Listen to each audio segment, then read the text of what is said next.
Hello friends, मी Vishakha global online मार्केटमध्ये आपल्या सर्वांचं स्वागत आहे.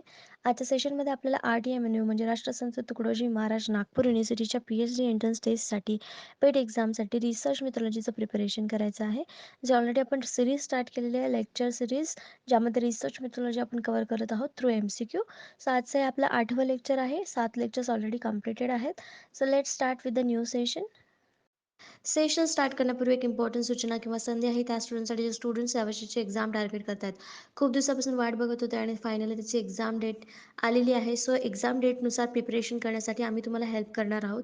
कारण आम्ही घेऊन आलो होतो एक फुल कोर्स ऑन रिसर्च मेथॉलॉजी आणि पार्ट एवरती, म्हणजे जो पार्ट ए आहे पूर्ण 50 मार्कांचा, त्याच्यामध्ये 40 मार्क्स हे रिसर्च मेथॉलॉजीसाठी आहेत आणि 10 मार्क्स हे जनरल ॲप्टिट्यूडवरती आहेत.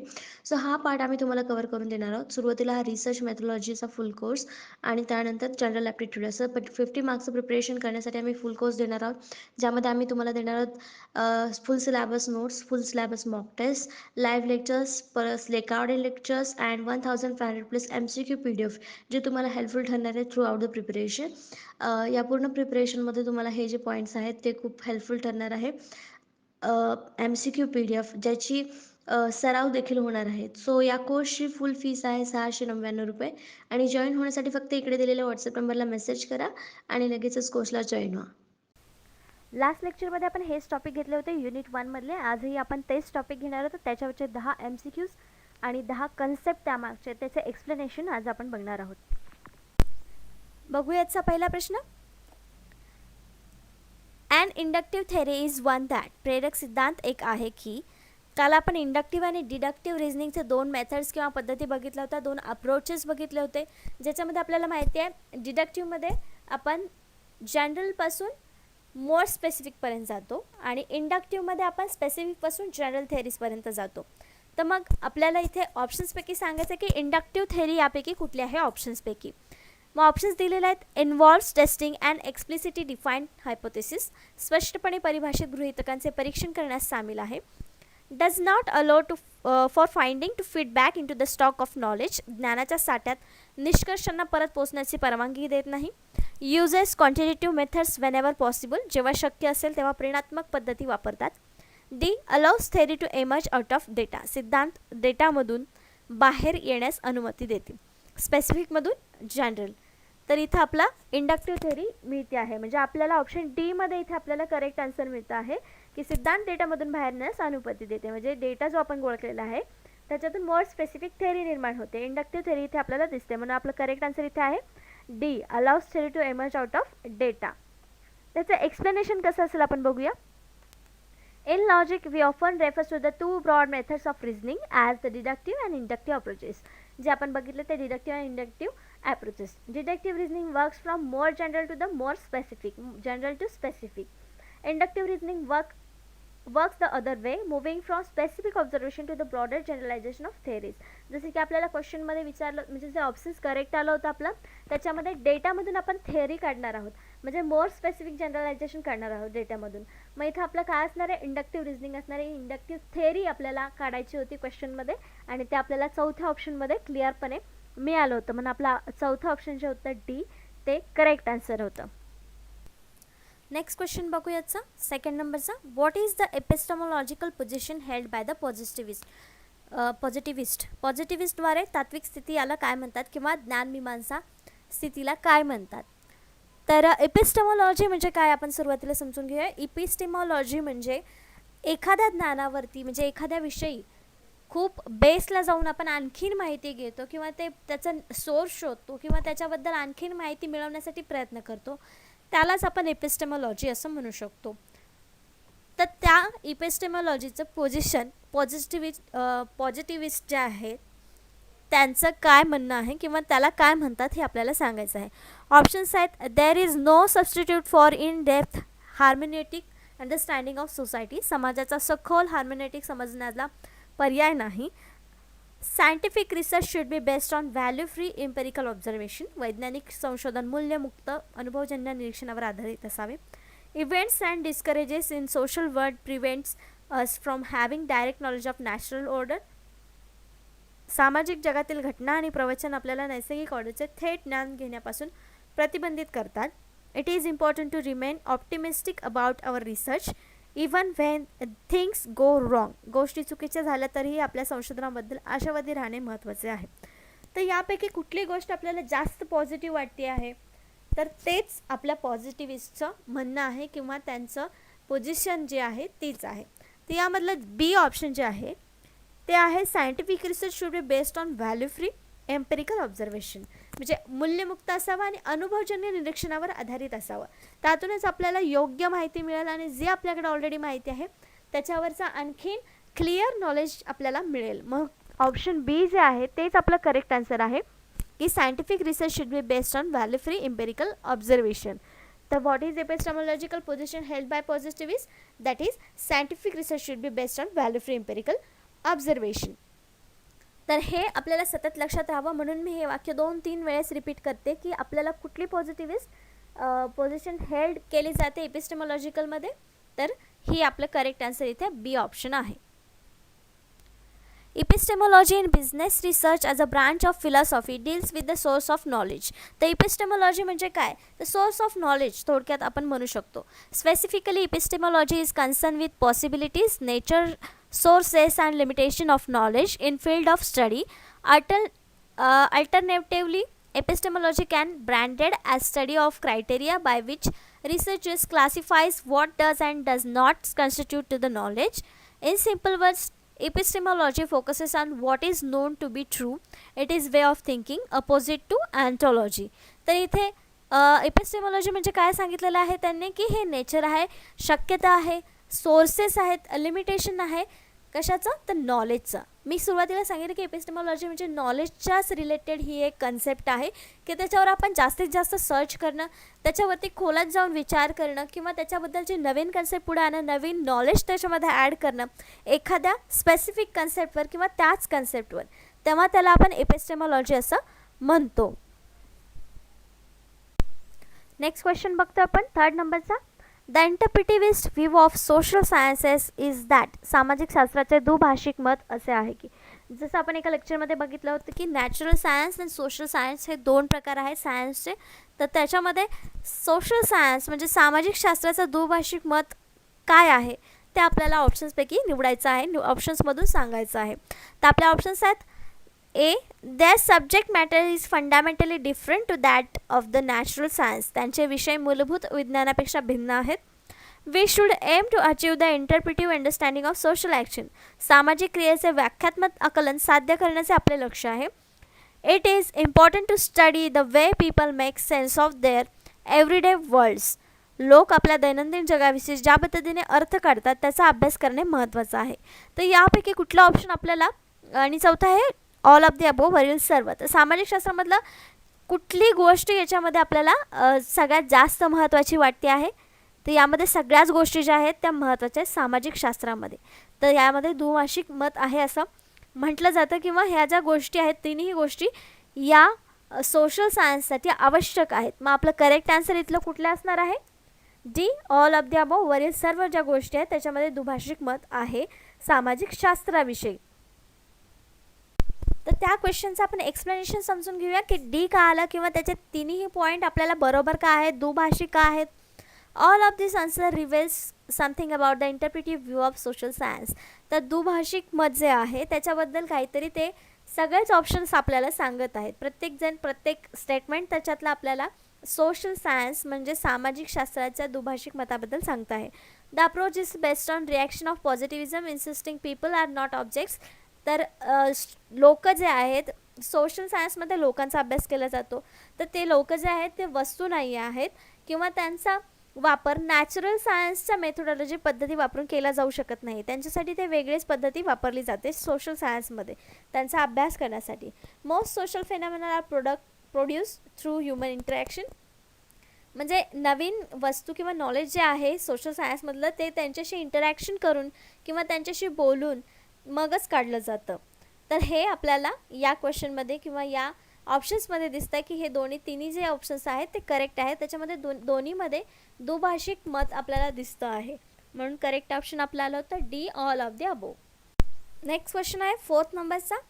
The qualitative research strategy places of value on गुणात्मक संशोधन धोरण यावर मूल्य ठेवते, म्हणजे यावरून मूल्य त्याचं निर्धारण करते qualitative रिसर्चचं.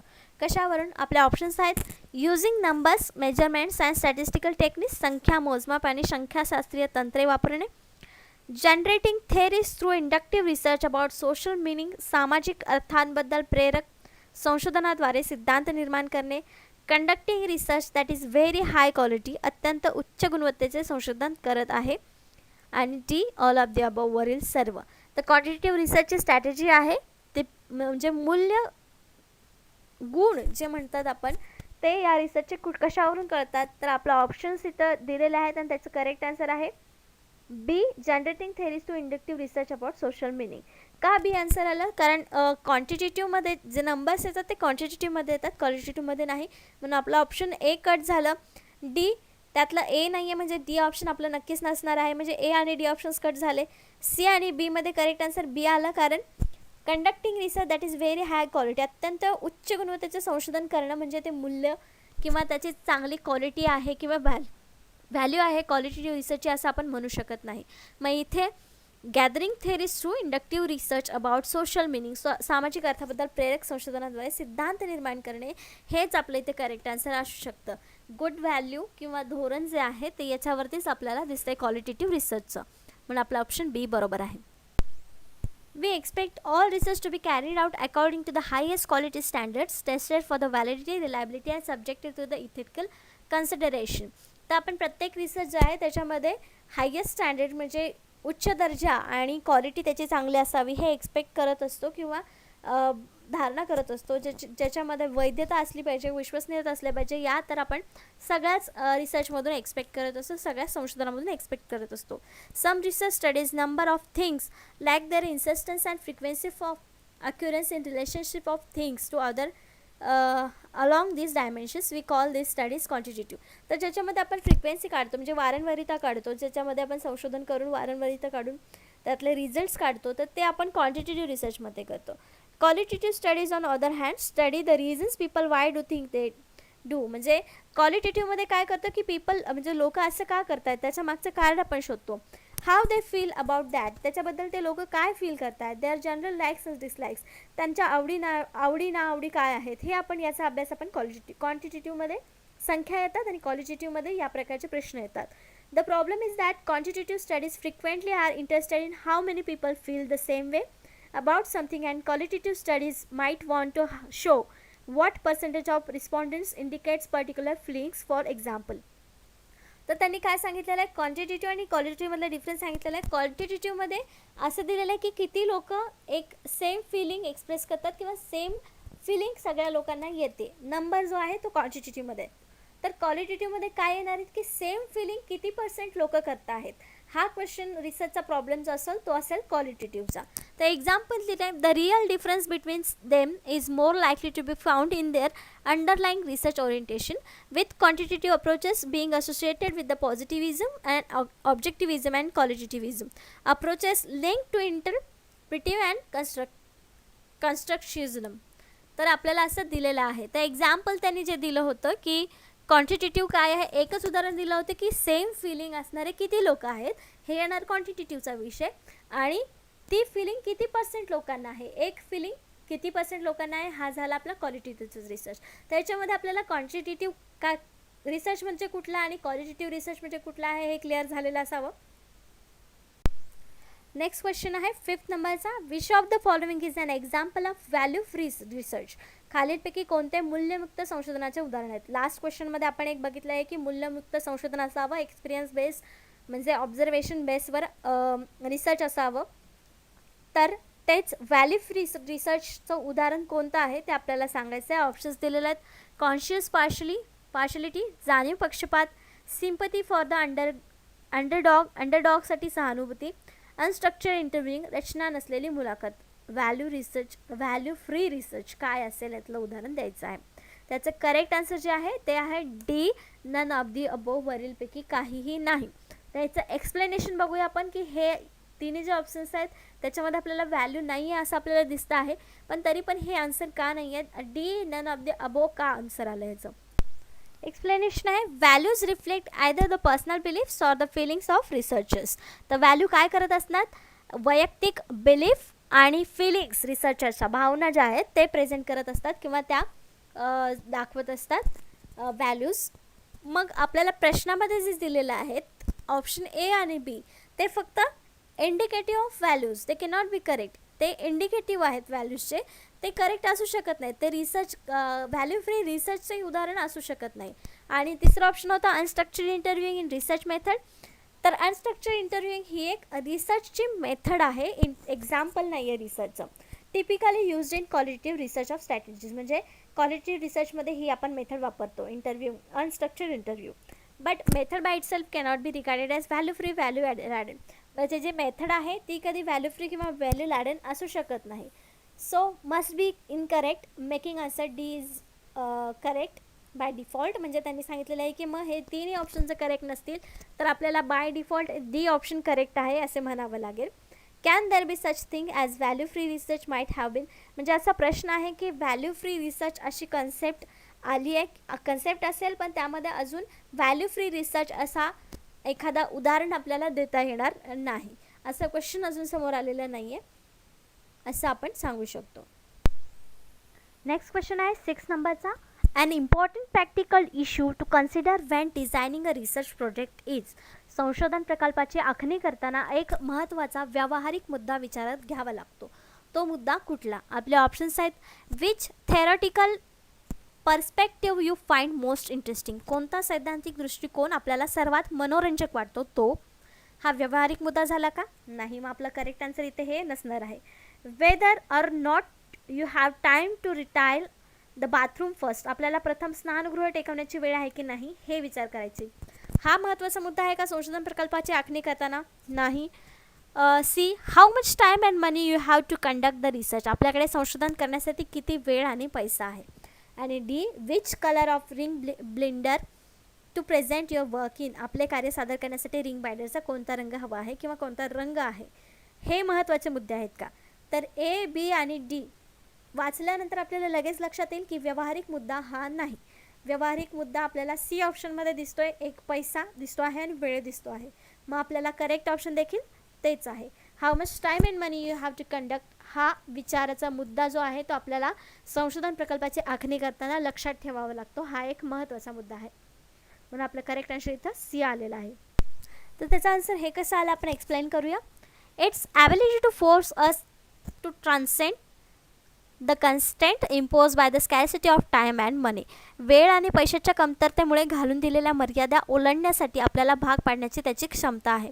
At the outset we might persuade ourselves to tackle something we can achieve well even if it is not very exciting. जरी इंटरेस्टिंग नसेल, एक्साइटिंग नसेल तरीसुद्धा आपण त्याच्यामध्ये काहीतरी अचीव करण्यासाठी जेव्हा प्रयत्न करतो तेव्हा त्यातून चांगलं काहीतरी आपल्याला मिळतं.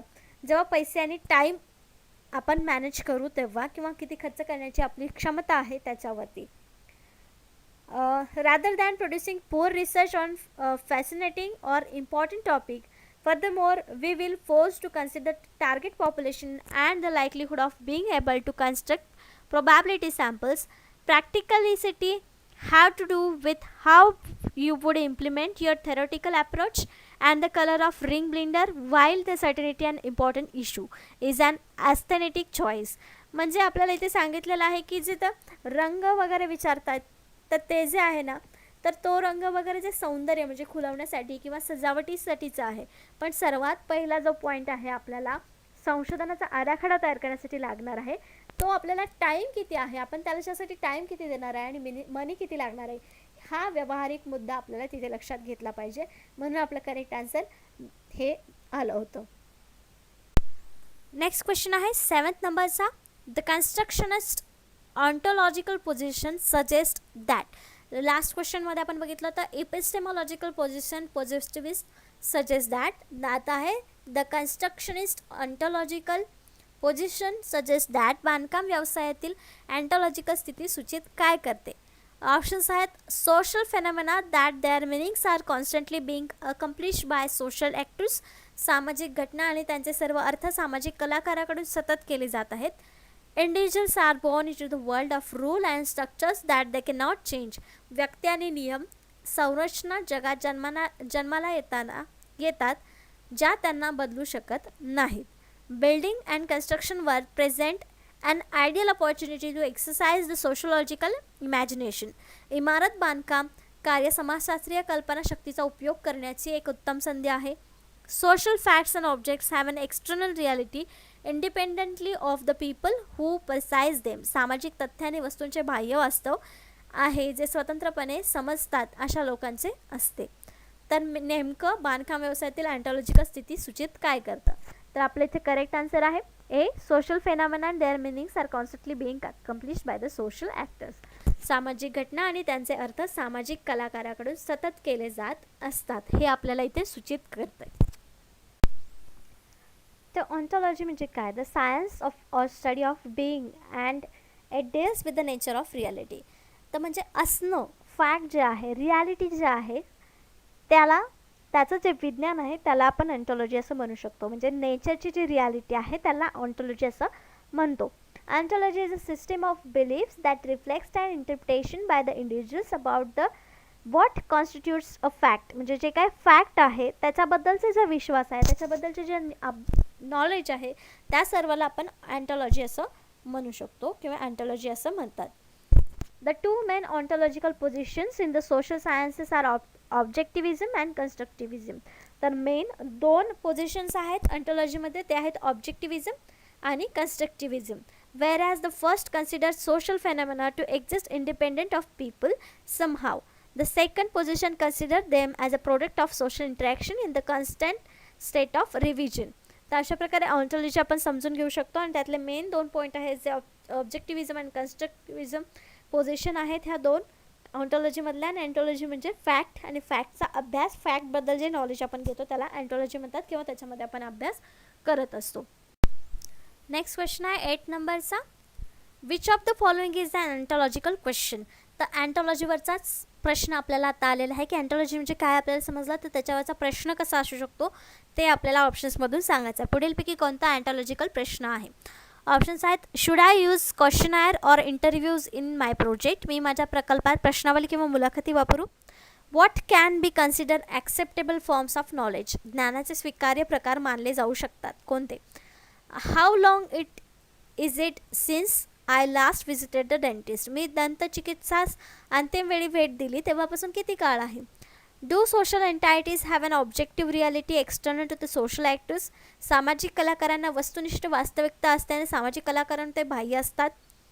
तर हे आपले ऑप्शन्स आहेत, क्वेश्चनमध्येच आपले ऑप्शन्स आहेत. आणि तर आपल्याला याचं करेक्ट ऑप्शन सांगायचं आहे. करेक्ट आन्सर याचं आहे ते आहे डी. कारण त्याच्यामध्ये आपल्याला आपण बघितलं की ऑन्टॉलॉजी म्हणजे काय, फॅक्ट, आणि फॅक्टवरती रियालिटीवरती आपल्याला प्रश्न विचारलेले असतात. मग याच्यावरती आपल्याला काय विचारलेलं आहे? Reality. Do social entities have an objective reality external to social actors. याच्यामध्ये या प्रश्नामध्ये आपल्याला मिळतं आहे काहीतरी रियालिटी जी आहे त्याच्यावरती प्रश्न विचारलेला आहे किंवा त्यातून जे आन्सर मिळणार आहे ते रियालिटी असणार आहे. म्हणून इथे हा जो क्वेश्चन आहे तो आहे अँटॉलॉजिकल क्वेश्चन. त्याचं एक्सप्लेनेशन कसं देऊ शकतो आपण? Ontology. The first branch is ontology or the study of being. Being म्हणजे असणं, कशाचा? असण्याचा अभ्यास म्हणजे अँटॉलॉजी असं आपण थोडक्यात म्हणू शकतो. Which is concern with what actually exist in the world about which human can acquire knowledge. म्हणजे जगामध्ये काय आहे याच्याबद्दल अभ्यास करणं, त्याच्याबद्दल नॉलेज घेणं म्हणजे ontology. Ontology help researchers recognise how certain they can be about nature and existence of the object they are researching. ज्या गोष्टीबद्दल ते रिसर्च करतात त्या गोष्टी कशा अस्तित्वात आल्या किंवा त्याचं अस्तित्व काय आहे याबद्दलचं जे नॉलेज असतं ते अँटॉलॉजीमध्ये आपल्याला मिळतं. When we ask deep question about what is nature of the universe, or is there a God, or what happens to us when we die, or what principle govern the properties of matter, we are asking inherently ontological questions. तर हे रियालिटीवरती questions आहेत, रियालिटीशी related आहेत, फॅक्टशी related आहेत. म्हणून हे जे questions आहेत ते ऑन्टॉलॉजिकल क्वेश्चन्स आहेत. हे एक्झाम्पल दिलेले आहेत आपल्याला ऑन्टॉलॉजिकल क्वेश्चन्स कसे असू शकतात. म्हणून आपलं करेक्ट आन्सर तिथे डी आलं होतं जे आपल्याला रियालिटीवरती क्वेश्चन विचारला होता. नेक्स्ट क्वेश्चन आहे 9th नंबरचा. What is the grand theory. Grand theory म्हणजे काय आपल्याला सांगायचं आहे. तर थोडक्यात ग्रँड थेअरी म्हणजे काय की एखाद्या गोष्टीबद्दल, फेनॉमेनाबद्दल, पर्टिक्युलर गोष्टीबद्दल जास्त माहिती आपल्याला मिळणं म्हणजे ग्रँड थेअरी असं आपण म्हणू शकतो थोडक्यामध्ये. तर क्वेश्चन ऑप्शन्समध्ये काय दिलेलं आपण बघूया. One that was propose by one of the major theorist in the sociological tradition. सामाजिक शास्त्रातील परंपरेतील प्रमुख सिद्धांतापैकी एकाने हा प्रस्ताव मांडला होता. One that is highly abstract and makes broad generalisation about the social world. एक अत्यंत मूर्त आणि सामाजिक जगाबद्दल व्यापक सामान्यीकरण करते. And intermediate level explanation of observe regularities. निरीक्षण नियमितपणाचे दरम्यानचे पातळीचे स्पष्टीकरण करतं. D a particularly satisfactory theory that makes the researcher feel happy. एक विशेषतः समाधानकारक सिद्धांत ज्यामुळे संशोधकास आनंद होतो. त्याचं करेक्ट आन्सर आहे B, one that is highly abstract and make broad generalisation about social world. तर ग्रँड थेअरी हा जो विषय आहे किंवा कन्सेप्ट आहे ती सोशल सायन्स किंवा सोशल वर्ल्डशी रिलेटेड आहे, ज्याच्यामध्ये ब्रॉड कॅटेगरीमध्ये आपण एखादा स्पेसिफिक फेनॉमेनाचा स्टडी आपण जास्त मोठ्या प्रमाणात करत असतो. म्हणजे एक अत्यंत अमूर्त आणि सामाजिक जगाबद्दल व्यापक सामान्यीकरण करते, त्याला ग्रँड थेअरी असं म्हणतो. Grand theory is a term coined by American sociologist C. Wright Mills in the sociological imagination to refer the form of highly abstract theorizing in which formal organization and arrangement of concept takes priority over understanding the social reality. Social reality जी काही आहे ते समजून घेण्यासाठी ही concept आपण ते वापरतो आहोत, ज्याला बोलतो आपण grand theory. In his view grand theory is more less separate from concrete concerns of everyday life and it's variety in time and space. तर ही जी थेअरी आहे ती आपल्याला more or less separate from बाकीचे जे थेअरीज आहेत त्याच्यामधून वेगळी आहे असं आपण म्हणू शकतो. तर ग्रँड थेअरी म्हणजे थोडक्यात काय, तर सोशल रियालिटीचा अभ्यास करण्यासाठी ही थेअरी आपण वापरतो. नेक्स्ट क्वेश्चन आहे 10th नंबरचा. Why might we say that quantitative research also try to study social meanings. आपण असे म्हणू शकतो की परिणात्मक संशोधन सामाजिक अर्थाचा अभ्यास करण्याचा देखील प्रयत्न करतं. तर क्वांटिटेटिव्हमध्ये आपण बघितलं की सांख्यिकीय माहिती वापरून जी काय माहिती आपण गोळा करतो किंवा रिसर्च करतो तो क्वांटिटेटिव्ह रिसर्च असतो. पण असं देखील आपण असं म्हणतो की परिणात्मक संशोधन देखील सामाजिक अर्थाचा अभ्यास करण्याचा प्रयत्न करत आहे, असं कुठल्या ह्याच्यावरून म्हणू शकतो. ऑप्शन्स दिलेले आहेत त्यापैकी एक करेक्ट ऑप्शन आपल्याला निवडायचा आहे. ऑप्शन्स आहेत because the method they use most in that interview, कारण त्यांनी सर्वात जास्त वापरलेली पद्धत म्हणजे सखोल मुलाखत. Because they are written reports usually refers to the interpretivist epistemology, कारण त्याचे लिखित अहवाल सहसा इंटरप्रिटिव्हिस्ट इपिस्टेमॉलॉजी संदर्भ घेतात. Because survey and questionnaire are use to examine attitudes and opinions, कारण सर्वेक्षण प्रश्नावली वृत्ती आणि मते तपासण्यासाठी वापरली जातात.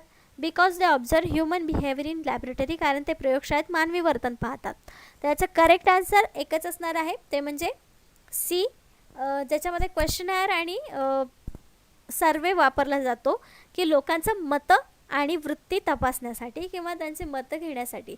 पण डेटा गोळा करण्यासाठी आपण हीच पद्धत वापरतो आणि क्वालिटेटिव्हमध्ये देखील आपण तीच पद्धत वापरतो. म्हणून या ऑप्शनमुळे आपण असं म्हणू शकतो की क्वांटिटेटिव्ह रिसर्च जो आहे, परिणात्मक संशोधन जो आहे, तो सामाजिक अर्थाचा अभ्यास करण्याचा देखील प्रयत्न करतो, कारण याच्यामध्ये वृत्ती आणि मतं देखील आपल्याला कळतात. A lot of difficulties between quantitative and qualitative research stem from the consideration of meaning. आपल्याला भरपूर वेळेस कन्फ्युजन देखील झालं असेल की क्वांटिटेटिव्ह आणि क्वालिटेटिव्हमध्ये फरक काय आहे, त्याचा अर्थ वेगवेगळा काय आहे. It is argued that quantitative studies can reveal statistic but not those factor which produce the statistics. म्हणजे क्वांटिटेटिव्हमध्ये असं आर्ग्यू केलं जातं किंवा वाद आहेत की क्वांटिटेटिव्हमध्ये जो स्टडी अभ्यास करतो आपण त्याच्यामध्ये स्टॅटिस्टिक्स फॅक्टर्स यूज होतात, जे स्टॅटिस्टिक काढण्यासाठी जो डेटा आपण गोळा करतो किंवा डेटा जो वापरला जातो तो त्याच्यामध्ये येत नाही. Furthermore although what things are had and what they mean fundamentally different, म्हणजे जे काय आहे आणि ज्याचे काय आपण त्याचा अर्थ निघतो ह्या दोन्ही गोष्टी मूळतः वेगळ्या आहेत. It is and meaning of things that shape people relationship with the world around them. On the other hand there can be little doubt that quantitative social research really are driven by the need to understanding meaning. So the argument is really between efficiency of method they such use to uncover it. Questionnaires really do try find out the people attitude and opinions, even if the results are shows as number of people with the particular attitude rather than the reasons for the holding attitude. त्याच्यामध्ये आपल्याला काय सांगितलेलं माहिती आहे की questionnaire जे आपण use करतो आहोत त्याच्यामुळे खरंच क्वांटिटेटिव्ह रिसर्च जो आहे तो क्वालिटेटिव्ह रिसर्चची क्वालिटी घेऊ शकतो किंवा त्याच्यामध्ये ते एक्सप्लेन करण्याची ताकद त्या पद्धतीमुळे आहे किंवा क्वेश्चनायरमुळे आहे.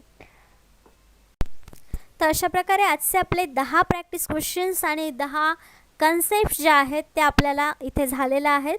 नेक्स्ट लेक्चरमध्ये आपण नेक्स्ट युनिटवरच्या नेक्स्ट कन्सेप्ट आणि नेक्स्ट प्रश्न बघणार आहोत. आजच्या सेशनसाठी थँक्यू.